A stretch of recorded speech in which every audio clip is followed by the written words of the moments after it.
नमस्कार। Praveen Walia chemistry education हम में आपका एक बार फिर स्वागत है। हम पिछले कुछ वीडियोज में रासायनिक बलगत की चैप्टर को पढ़ रहे थे। रासायनिक बलगत की या केमिकल काइनेटिक्स चैप्टर को आगे बढ़ाते हुए अगले टॉपिक का अध्ययन करते हैं। पिछले टॉपिक में हमने शून्य कोटि की अभिक्रिया के लिए वेग व्यंजक पढ़ा था। इसमें हम प्रथम कोटि की अभिक्रिया के लिए वेग व्यंजक और उसके कुछ न्यूमेरिकल्स पढ़ेंगे। तो हेडिंग लगाते हैं, प्रथम कोटि की अभिक्रिया के लिए वेग व्यंजक। प्रथम कोटि की अभिक्रिया के लिए वेग व्यंजक। सबसे पहले प्रथम कोटि के बारे में बात करते हैं, डेफिनेशन देते हैं इसकी।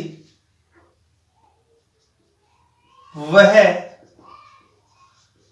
रासायनिक अभिक्रिया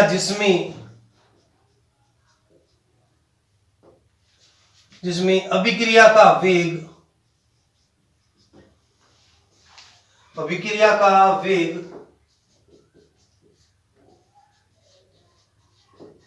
अभिकारक की प्रथम घात के समानुपाती होता है समानुपाती होता है,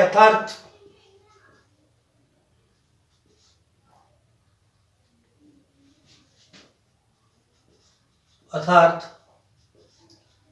अभिक्रिया का वेग सांद्रता पर निर्भर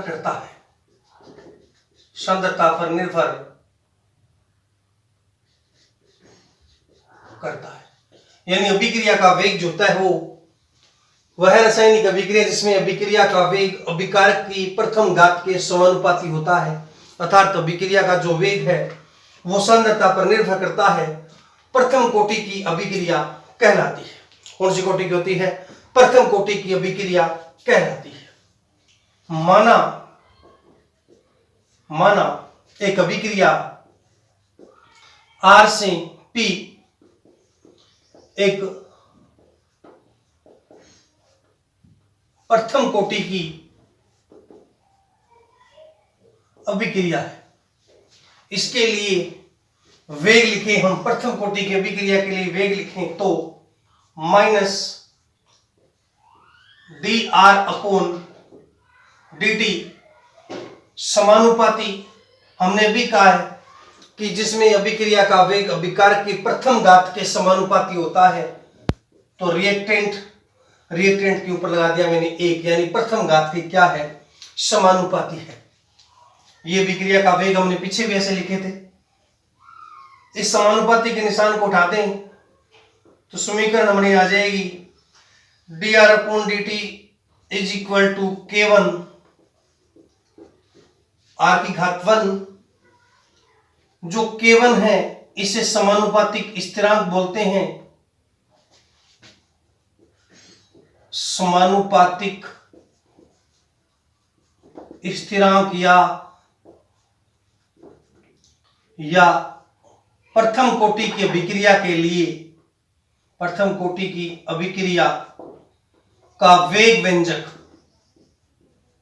का क्या कहते हैं? इसको वेग व्यंजक कहते हैं। इस समीकरण को थोड़ा और आगे सॉल्व कर सकते हैं। ये जो समीकरण लिखी है मैंने, इसको मान लेता हूं मैं समीकरण नंबर 1। प्रथम कोटि की अभिक्रिया के लिए अवकलित वेग समीकरण है। ये जो समीकरण नंबर 1 है, समीकरण नंबर 1 प्रथम कोटि की अभिक्रिया के लिए अवकलित वेग समीकरण है। अवकलित वेग समीकरण है क्योंकि मैंने इसका अवकलन किया है। इस समीकरण को थोड़ा और आगे हम लेके चलते हैं। समीकरण से लिखता हूं मैं माइनस समीकरण 1 से dr अपॉन जो dt है इसको मैं इधर ले जाता हूं इस साइड और आर को मैं नीचे ले जाता हूं तो यूं आ जाएगा आर dt इधर गया तो अपना आ जाएगा k1 dt। ये अपने पास समीकरण आ गई। ये जो समीकरण दिख रही है हमें, इस समीकरण में दोनों तरफ इसको 2 मान लो, समीकरण नंबर 2 ऐसे लिख दो। समीकरण 2 को दोनों तरफ नेगेटिव से गुणा करने पर, नेगेटिव से गुणा करने पर यानी माइनस से गुणा करते हैं, नेगेटिव से गुणा करने पर, इसको नेगेटिव से गुणा करें तो ये पॉजिटिव हो जाएगा। अपनी समीकरण है डी आर अपॉन आर, यहां आ जाएगा माइनस k1 dt, माइनस क्या जाएगा k1 dt। इसे मान लें हम समीकरण नंबर 3 बोल सकते हैं। समीकरण 3 का समाकलन करने पर, समीकरण 3 का मैंने क्या कर दिया, समाकलन कर दिया। इस समीकरण को मैं यहां लिखता हूं, समाकलन करने पर इसका जो समाकलन होता है वो नेचुरल लॉग आर होता है। प्राकृतिक लॉग बोलते हैं इसको, नेचुरल लॉग बोलते हैं। इसका जो हम समाकलन करेंगे, इसका समाकलन करेंगे तो मैं सीधा इसका समाकलन लिख रहा हूं माइनस k1 t प्लस आई, k1 t प्लस आई। समीकरण नंबर इसको मैंने कह दिया 4, यानी समीकरण 3 का जो समाकलन होता है ये होता है। समीकरण 4 में, समीकरण 4 में नेचुरल लॉग जो आर है उसको लिखें नेचुरल लॉग आर नोट, और जो टी है समय इसकी इज इक्वल टू लिखें 0। तो अपनी जो समीकरण 4 है वो क्या रह जाएगी, यहां जाएगा natural log R naught is equal to ये पूरा का पूरा 0 हो जाएगा। तो समीकरण हो जाएगी natural log R naught is equal to I. इस आई की वैल्यू समीकरण 4 में रखने पर, इस आई की वैल्यू को रख दे समीकरण 4 में तो अपनी वैल्यू आ जाएगी natural log R is equal to minus k1 t plus natural log R naught, natural log R naught. ये हमारे पास समीकरण आ जाएगी। इस समीकरण को अपने बोल सकते हैं समीकरण नंबर 5। इस समीकरण को अपने और सोल्व करें तो यूं कह सकते हैं इसको नेचुरल लॉग आर, इसको इधर ले जाएं minus natural log R naught is equal to minus k1 t। इसको और इजी कर दें तो k1 t is equal to आ जाएगा natural log R naught minus natural log R. ये हमारे पास समीकरण आ जाएगी। इसको और इजी ले जाएं तो k1 इज इक्वल टू आ जाएगा 1 upon t into natural log R naught minus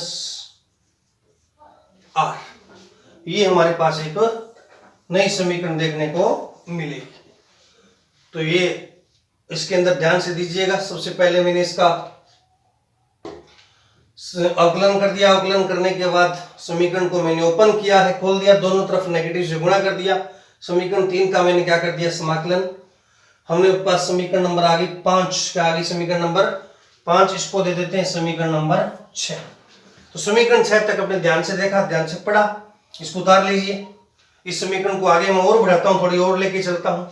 तो हमारे पास समीकरण आई है k1 is equal to 1/t into natural log R minus natural log R naught minus R. समीकरण नंबर अपने पास आ गई 6। ऊपर से मैं इसको साफ कर देता हूं, ऊपर लिखता हूं समीकरण को।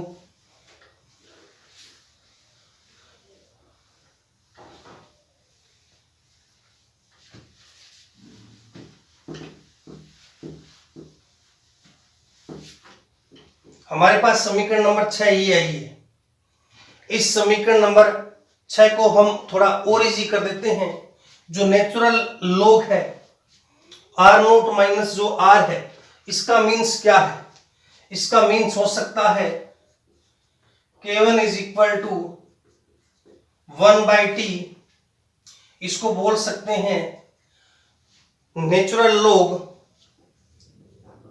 आर नोट अपॉन आर, क्योंकि ये एक लॉग का फॉर्मूला है। लॉग जब भाग में होते हैं ये, तो इसको ओपन करते हैं तो ये माइनस में चला जाता है। ये एक लॉग का क्या है? फॉर्मूला। यानी इस समीकरण को मैंने इस तरीके से लिख दिया है। अब अपन क्या करते हैं, इसमें जो नेचुरल लॉग है उसको हटा देते हैं। नेचुरल लॉग को हटाने के बाद, ये भी समीकरण इंपॉर्टेंट है, इसको ध्यान रखिएगा। नेचुरल लॉग हटाने के बाद अपने पास समीकरण आ जाएगी K1। नेचुरल लॉग को हटाते समीकरण आएंगे अपने 2.303 लॉग, पूरा लॉग आ जाएगा आपकी बात, क्योंकि लॉग 10 मान सकते हैं। लॉग 10 या लॉग 10 मानते हुए आधार को हम चेंज कर सकते हैं इसको। तो हमारे समीकरण आ जाएगी R naught upon T into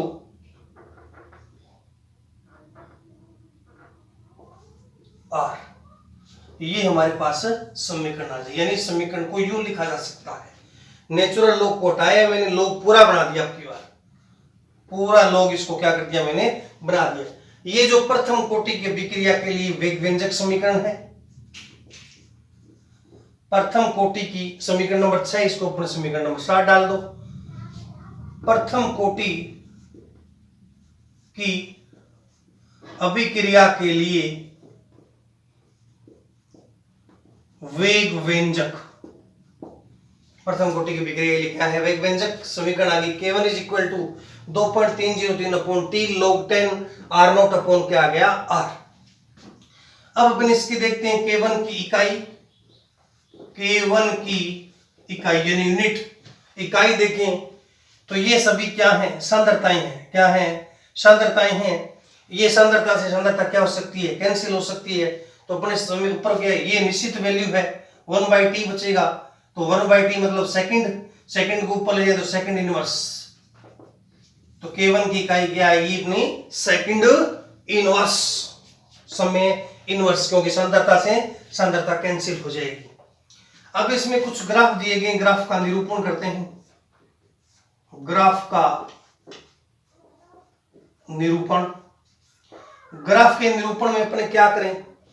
एक तो अपने जो पास जो समीकरण आई है, समीकरण नंबर 5, ये समीकरण दिख रही है। इस समीकरण नंबर 5 से अपन देखें तो ये जो समीकरण है अपने पास, समीकरण है natural log R is equal to minus K1t plus natural log R naught, ये समीकरण है। ये समीकरण अपनी y बराबर mx प्लस c का पालन करती है। एक सरलेखीय समीकरण होती है y बराबर mx प्लस c। इसके बीच में यदि ग्राफ ड्रॉ करें हम, तो ग्राफ कुछ यूं देखने को मिलता है अपने को।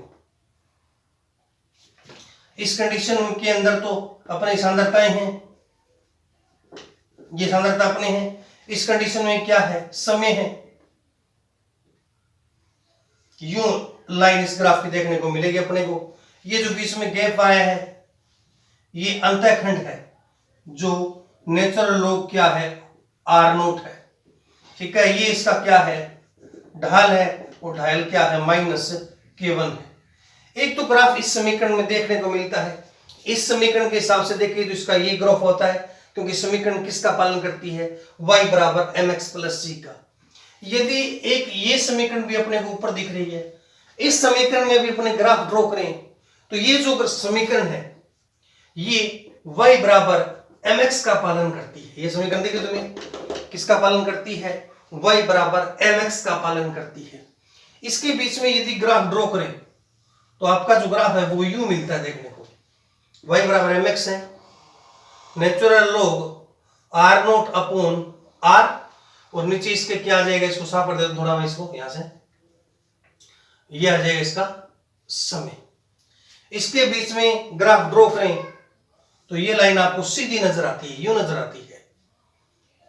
इसका जो ढाल है वो आता है K1। क्या आता है? K1। तो दो प्रकार के जो इसमें ग्राफ है वो अपने क्या कर सकते हैं, देख सकते हैं। तो ये था अपने इसके अंदर कुछ समीकरण और इसका जो ग्राफ है। अब इसके अंदर देखते हैं विक्रिया का अर्धायु काल। प्रथम कोटि की जो विक्रिया होती है इसके लिए जो अर्धायु काल है उसको देखते हैं। प्रथम कोटि की विक्रिया के लिए अर्धायु काल में अपने क्या करें, अर्ध आयु काल। अर्धायु काल को अपन क्या करते हैं, टी हाफ से रिप्रेजेंट करते हैं। किससे रिप्रेजेंट करते हैं, टी हाफ से। अपन क्या करें, टी बराबर रखें टी हाफ, और जो अपने ये समीकरण दिख रही है समीकरण नंबर 7, समीकरण नंबर 7, इसमें जो आर है इसके आर के बराबर रखें R naught by 2। R naught by क्या रखें 2। तो समीकरण में लेके जाओ इसको, समीकरण आ जाएगी K1 बराबर 2.303 अपॉन टी बराबर रखें टी 1/2 लोग जो आर नोट है ये तो आर नोट आएगा अपना, नीचे क्या रखें आर नोट बाई 2, तो 2 ऊपर चला जाएगा, इसमें नीचे क्या रह जाएगा आर नोट। ठीक है, आर नोट से आर नोट क्या हो जाएगा कैंसिल। तो समीकरण आ जाएगी K1 बराबर 2.303 अपॉन टी हाफ लोग क्या आ जाएगा 2, लोग क्या आ जाएगा 2, क्योंकि ये कैंसिल हो गया, इससे लोग 2 बच गया। और समीकरण को और इजी कर देते हैं, इसको ये मैं कर देता हूं T half is equal to आ जाएगा अपना, इसको ले जाए नीचे, नीचे आ जाएगा ये 2.303 अपॉन आ जाएगा K1, और लॉग 2, लॉग जो 2 है, लॉग 2 की जो वैल्यू होती है वो 0.3010 होती है, 0.3010 होती है। लॉग 2 की वैल्यू कितनी होती है 0.3010 होती है।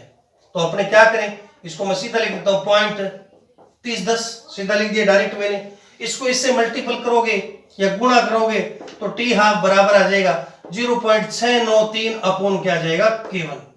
ये जो वैल्यू आई है यही प्रथम कोटि के विक्रिया के लिए अर्धायु काल है। तो अपन इस समीकरण से बोल सकते हैं, जो अपने टी हाफ है बहुत इंपॉर्टेंट फॉर्मूला है, न्यूमेरिकल में काम आता है, T half is equal to है 0.693 अपॉन K1।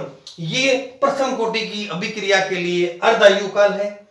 इस समीकरण से सिद्ध होता है कि प्रथम कोटि की जो अभिक्रिया है उसका अर्धायु काल, प्रथम कोटि की अभिक्रिया का अर्धायु काल सांद्रता पर निर्भर नहीं करता, यानी सांद्रता पर निर्भर नहीं करता है। प्रथम कोटि के विक्रिया का जो अर्धायु काल है वो सांद्रता पर निर्भर नहीं करता है। तो अपन ने इसमें पढ़ा प्रथम कोटि के विक्रिया के लिए अवकलित वेग समीकरण, समाकलित वेग समीकरण, ग्राफ और इसका अर्धायु काल। अब इसके हम पढ़ेंगे कुछ न्यूमेरिकल्स, इसके जो सवाल है वो भी इस टॉपिक के अंदर अपने पढ़ेंगे। एक बार इसको बोर्ड से उतार लीजिएगा, ध्यान से देखिएगा समीकरण को, रफ कार्य करते हुए इसको सोल्व करना।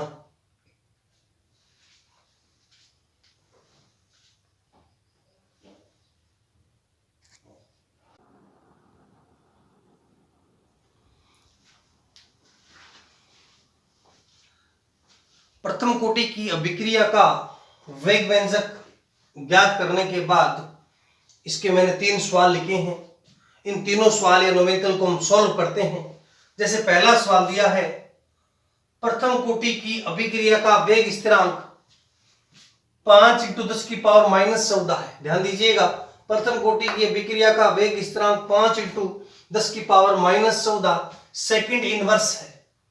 तो इस अभिक्रिया का अर्धायु काल ज्ञात करो। यानी आपको दिया क्या है, सबसे पहले आपको जो दिया है वो K1 दिया हुआ है, K1 दिया हुआ है 5 × 10⁻14 सेकंड इनवर्स, ये दिया हुआ है K1 5 × 10⁻14 सेकंड इनवर्स आपको दिया हुआ है। ठीक है, अब अपने को अर्धायु काल ज्ञात करना है प्रथम कोटि के विक्रिया के लिए। अपन जानते हैं कि टी हाफ जो होता है प्रथम कोटि के विक्रिया का अर्धायु काल 0.693 अपॉन K1 होता है। 0.693 अपॉन क्या होता है K1 होता है। अभिक्रिया वैल्यू रखनी सिर्फ 6.6 93 अपॉन K1 की वैल्यू दी है 5 × 10 की पावर -14, ये आपको वैल्यू दी गई है। यदि इस फॉर्मूले को अपने थोड़ा इजी करें तो और भी कर सकते हैं, करना चाहें तो वैल्यू आ जाएगी 0.693 अपॉन 5 × इसको ऊपर ले जाए, माइनस की वैल्यू है ये माइनस की जाती है ऊपर हो जाएगी प्लस की वैल्यू, तो 10 की पावर क्या आ जाएगी 14 आ जाएगी। इसको यहां से ढालो और पॉइंट को डालो, तो पॉइंट को उठाएंगे तो 10 की पावर क्या आ जाएगी 3 आ जाएगी। 10 की पावर 3 को ऊपर ले जाएंगे, ऊपर और ले जा सकते हो, इसको हल करोगे 10 की पावर -11 आ जाएगी। इस प्रकार से अपन सोल्व कर सकते हैं सवाल को। यदि आप इस वैल्यू को पूरा सोल्व करोगे तो आपका जो उत्तर आएगा इसका 1.38 × 10 की पावर 15 सेकंड आपका आंसर आएगा। 1.38 × 10 की पावर 15 सेकंड आपका आंसर आएगा। देखिए सवाल का तरीका अपने को आना चाहिए, सवाल का तरीका आता है तो सोल्व करना बड़ा आसान है, कोई दिक्कत वाली बात इसके अंदर नहीं है। अगला क्वेश्चन की तरफ पढ़ते हैं हम। एक प्रथम कोटि की अभिक्रिया का वेग स्थिरांक 1.15 × 10 की पावर -3 सेकंड इनवर्स है। इस अभिक्रिया में अभिकारक की 5 ग्राम मात्रा को घटाकर 3 ग्राम होने में कितना समय लगेगा। अभिकारक की 5 ग्राम मात्रा को घटाकर 3 ग्राम होने में कितना समय लगेगा। पहली बात तो हमें क्या क्या सवाल के अंदर बताया गया है। आपको सवाल में जो बताया गया है वो बताया गया है K1 आपको बताया गया है 1.15 × 10 की पावर -3 सेकंड इनवर्स। यहां देखोगे सवाल में थोड़ा ध्यान से, अभिकारक की 5 ग्राम मात्रा यानी विकारक की प्रारंभिक सांद्रता R0 दी है 5 ग्राम, कितनी दी है 5 ग्राम, और 3 ग्राम घटके कितनी होगी 3, तो बची हुई शेष मात्रा अपन जाते हैं शेष मात्रा को R से दिखाते हैं, तो शेष मात्रा कितनी बच गई इसकी 3 ग्राम। शेष मतलब बची हुई मात्रा प्रारंभ में 5 थी, बच गई कितनी 3 ग्राम। तो फॉर्मूले के हिसाब से अपने को वापस चलना पड़ेगा। फॉर्मूला क्या कहता है अपना कि K1 बराबर होता है 2.303 upon T log R0 upon क्या होता है R। ये फॉर्मूला अपने पीछे भी पढ़ा है, उस फॉर्मूले ध्यान होने चाहिए, सवाल में दिया क्या है वो मालूम होना चाहिए, बड़ा आसानी से कर सकते हो सवाल को। इसको देखें तो वैल्यू आ जाएगी अपनी 2.303 अपॉन T जो समय तो आपको पूछा गया है, ये तो पूछा ना कितना समय लगेगा, तो मैं क्या करूं यहां से थोड़ा इजी कर देता हूं सवाल को, और जो T है इसको मैं क्रॉस ले जाऊं, K1 क्या आ जाएगा नीचे आ जाएगा, तो T बाहर चला गया तो अपने क्या आ जाएगा समय आ जाएगा T = 2.303 अपॉन जो K1 है, K1 की वैल्यू दी है 1.15 × 10 की पावर -3 और इंटू जो लोग R0 कितना दिया है 5 और R कितना दिया है 5, तो आज मैंने log आ जाएगा log 5/3 ये दिया हुआ है। जो log 5/3 है ये इसका भाग इसको सोल्व करते हैं, थोड़ा इजी और करते हैं सवाल को सोल्व करें, तो मैं थोड़ा इसको ऊपर लिख देता हूं, ऊपर वाले सवाल को थोड़ा साफ कर देता हूं, मैं इसको यहां लग के इजी करता हूं। देखिए इसी सवाल को मैं नीचे कर रहा हूं, तो T बराबर वैल्यू आ जाएगी अपनी, लिखिए मैंने 2.303 अपॉन आ जाएगा 1.15 × 10 की पावर -3, 10 की पावर जो -3 है, और यहां log 5/log 3 है, तो मैं इसको लिखता हूं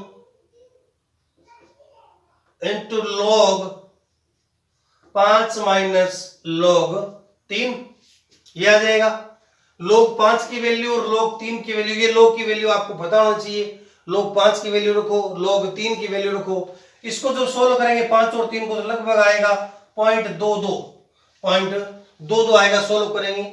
इसको फिर इजी करोगे, जो T है इसको सोल्व करने के बाद आपको आंसर मिलेगा लगभग इसका 444 सेकंड उत्तर आता है। कितना आता है 444 सेकंड, जिसका मैंने तरीका बता दिया, तरीका आपको आना चाहिए सवाल का। तीसरे सवाल की तरफ बढ़ते हैं। एक प्रथम कोटि की विक्रिया में 30% वियोजन होने में 40 मिनट लगते हैं, तो T/2 की गणना करो। तो पहले हमें दिया क्या है, पहले अपने क्या करें, यूं लिखें, माना अभिकारक की प्रारंभिक सांद्रता, अभिकारक की प्रारंभिक सांद्रता मान ली मैंने 100, कितनी मान ली 100, 30% वियोजन होने में, कितना 30% वियोजन हो रहा है, वियोजन कितना हो रहा है 30%, तो शेष बची मात्रा, शेष बची मात्रा कितनी आ जी, कितने में से 100 में से कितनी गई 30, तो बच गई कितनी 70, कितनी बच गई 70। तो अब क्या करें सवाल को करने का तरीका, फिर देखें K1 बराबर होता है 2.303 upon T log R0 upon क्या होता है R, फॉर्मूला तो यही है, एक ही तो फॉर्मूला है, इसको कीजिए करें 2.303 टी 40 मिनट दिया, सेकंड में कन्वर्ट कर लो, 40 इंटू किया जाएगा 60, 40 इंटू 60 आ जाएगा, और लॉग R0 कितना दिया है, प्रारंभिक 100 दिया है, अंतिम कितना दिया है 70। इसको और इजी अपने कर सकते हैं, इसको मैं यहां लिख रहा हूं ऊपर, इसको और इजी करें तो 2.303 अपॉन आ जाएगा 40 इंटू 60, 6 चौको 24, 2400 आ जाएगा, और इसको लिखेंगे जो log 100 माइनस 70 हो जाएगा, log 100 माइनस log 70 ये लिखा जाएगा। log 100 की वैल्यू रखो, log 70 की वैल्यू रखो, तो आपको जो यहां से मिलेगा वो K1 मिलेगा, क्या मिलेगा K1 आपका आ जाएगा यहां से। पहले K1 ज्ञात करेंगे, K1 ज्ञात करने के बाद आपको टी हाफ पूछा है, क्या पूछा है टी हाफ। अब टी हाफ का अपने फॉर्मूला जानते हैं, टी हाफ होता है 0.693 अपॉन K1, जो आपका जो K1 आएगा यहां से इसमें इसका भाग दे दीजिए, जो आंसर आपको मिलेगा लगभग 77.77 सेकंड के आसपास इसका आंसर मिलेगा। इस प्रकार आप फॉर्मूले यदि आपको पता हो तो बड़े आसानी से सवालों को किया जा सकता है। तो आज के टॉपिक में हमने पढ़ा प्रथम कोटि के विक्रिया के लिए अवकलित वेग समीकरण, समाकलित वेग समीकरण, अर्धायुकाल, इनके ग्राफ और इनके कुछ न्यूमेरिकल्स। इसी के साथ जय हिंद, जय भारत।